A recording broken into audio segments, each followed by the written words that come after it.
Hello दोस्तों, कैसे हो आप। उम्मीद है कि आप बहुत ज़्यादा अच्छे होंगे।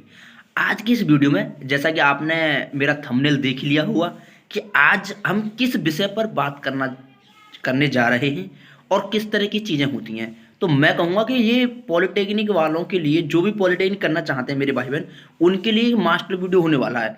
क्योंकि एक ही वीडियो में सारे डाउट एकदम पानी की तरह क्लियर हो जाएंगे और बहुत ही अच्छी स्पष्टता से आपको चीज़ें समझ में आ जाएंगी। पहला प्रश्न ये है कि भाई पॉलिटेक्निक कौन कर सकता है। तो मैं आपके लिए बता दूं, देखिए पॉलिटेक्निक करने के लिए सिर्फ एक ही क्वालिफिकेशन है, वो है 10th, यानी हाई स्कूल आप पास होने चाहिए, ठीक है ना। हाई स्कूल आप पास होने चाहिए, ठीक है ना। तो ये पहली क्वालिफिकेशन, ठीक है ना। और जो भी चीज़ें मैं बताऊंगा ना इस वीडियो में, हो सकता है कि आपका एक दो डाउट फिर भी बना रहे, तो आप कमेंट करें, मैं कमेंट में उसका जवाब दूंगा, ठीक है ना। तो पहला पॉइंट है कि भैया हाई स्कूल होनी चाहिए, ठीक है ना। दूसरी बात मैं आपके लिए ये बता दूं कि पॉलिटेक्निक करने का सीधा सा उद्देश्य है भाई साहब कि आप किसी ना किसी इंजीनियरिंग क्षेत्र से जुड़ने जा रहे हो, ठीक है ना। तो कहीं ना कहीं आपका, मैं कहूँगा, मैथ थोड़ा सा तो मजबूत होना चाहिए, ठीक है ना। अगर किसी का बहुत ही लो है, ज़्यादा लो है, लेकिन उसमें अभी भी हिम्मत है कि मैं अपने मैथ को सुधार सकता हूं, तो आप बिल्कुल पॉलिटेक्निक कर सकते हो, ठीक है ना। लेकिन मैथ का थोड़ा सा रोल है, ये आपको मानना पड़ेगा पॉलिटेक्निक में, ठीक है ना। और मैं आपसे ये बिल्कुल नहीं कहूँ कि आप पॉलिटेक्निक करो या नहीं करो, वो आपकी चॉइस है। मैं सिर्फ इस वीडियो में इतना बताऊंगा कि पॉलिटेक्निक करने के फ़ायदे क्या हैं और नुकसान क्या हैं, और सरकारी करें या प्राइवेट करें, ठीक है ना। तो सबसे पहले आइए हम बात करते हैं कि पॉलिटेक्निक कौन कर सकता है। वो तो मैंने बता दी कि हाई स्कूल आपके पास क्वालिफिकेशन होनी चाहिए, ठीक है ना। और 3 साल की पॉलिटेक्निक होती है, ये भी दिमाग में अपने एकदम सेट कर लो, ठीक है ना। पॉलिटेक्निक के बारे में अगर आपको और डिटेल चाहिए तो मुझे बताना कि पॉलिटेक्निक कैसे करते हैं, क्या क्या क्षेत्र होते हैं, कैसे सिविल इंजीनियर बनते हैं, कैसे इलेक्ट्रिकल इंजीनियर बनते हैं, कैसे इलेक्ट्रॉनिक्स इंजीनियर बनते हैं, तो वो सारी चीज़ें मैं बताऊंगा, ठीक है ना। लेकिन फिलहाल मैं सिर्फ इतना बताऊंगा कि उस तक पहुंचने के लिए आपको क्या करना होगा, यानी पॉलिटेक्निक तक पहुंचने के लिए आपको क्या करना होगा। तो पॉलिटेक्निक तक पहुंचने के लिए सबसे पहले आपको एक एंट्रेंस एग्जाम देना पड़ता है। उस एंट्रेंस एग्जाम के आधार पर आपको सिलेक्ट किया जाता है, ठीक है ना। आपको कौन सा कॉलेज मिलता है, वो आप कैसे भरते हो, क्या चीज़ है, वो सारी चीज़ें बात की होती हैं। सबसे पहला मेन उद्देश्य होता है एग्जाम को क्रैक करना, ठीक है ना। जैसे आप उस एग्जाम को क्रैक करते हो, आपको कोई ना कोई कॉलेज मिल जाता है और आप उसमें पॉलिटेक्निक कर सकते हो, लेकिन मिनिमम क्वालिफिकेशन हाई स्कूल होनी ही चाहिए आपके पास, ठीक है ना। दूसरा पॉइंट है कि भैया प्राइवेट करें या सरकारी।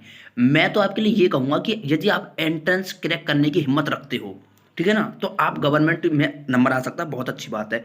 लेकिन क्या होता है कि जैसे मान के चलो आप इंटर में हो, इंटर आपने कर ली, अब क्या है कि आपने गवर्नमेंट का एग्जाम दिया, और गवर्नमेंट का जब आपने एग्जाम दिया तो बाय द वे वो एग्जाम निकल नहीं पाया। तो अब आपके मन में बात आएगी कि यार अब मेरी ईयर बिगड़ जाएगी। तो यदि आप ये सोचते हो तो आप ज़रूर बिल्कुल प्राइवेट की ओर जा सकते हो। लेकिन मैं कहूँगा कि अगर आपका मन है कि नहीं यार मुझे तो गवर्नमेंट से करनी है, तो 1 साल और तैयारी करें, और तैयारी करते हो तो आपका नंबर आ जाएगा, ये मेरा विश्वास है, ठीक है ना। क्योंकि ज़्यादा एंट्रेंस में इतना कुछ खास होता नहीं है कि अगर एक बार एग्जाम ना निकले तो ऐसा आप कह सकते हो कि भाई दूसरी बार में तो 100% निकल ही जाएगा, क्योंकि उसमें इतनी सारी चीज़ें खास होती नहीं है, फिक्स होता है कि भाई यहीं से आना है, ठीक है ना।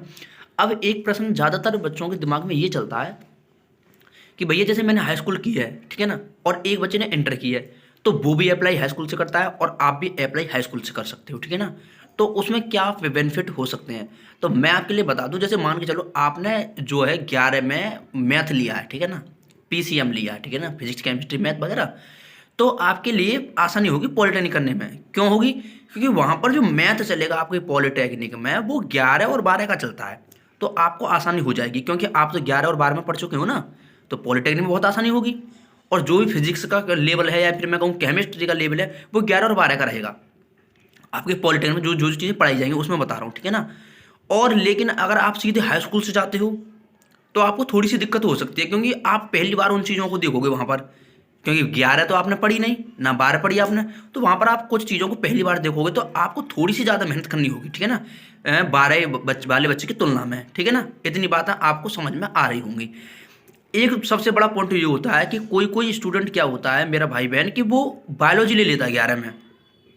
जैसे उसने ले ली बायोलॉजी, अब वो 11 में बायोलॉजी पढ़ता है और 12 में बायोलॉजी पढ़ता है, ठीक है ना। मैथ से तो वो छोड़ देता है, लेकिन उसका बाद में मन होता है कि भाई अब क्या करें कि हम पॉलिटेक्निक करना चाहते हैं।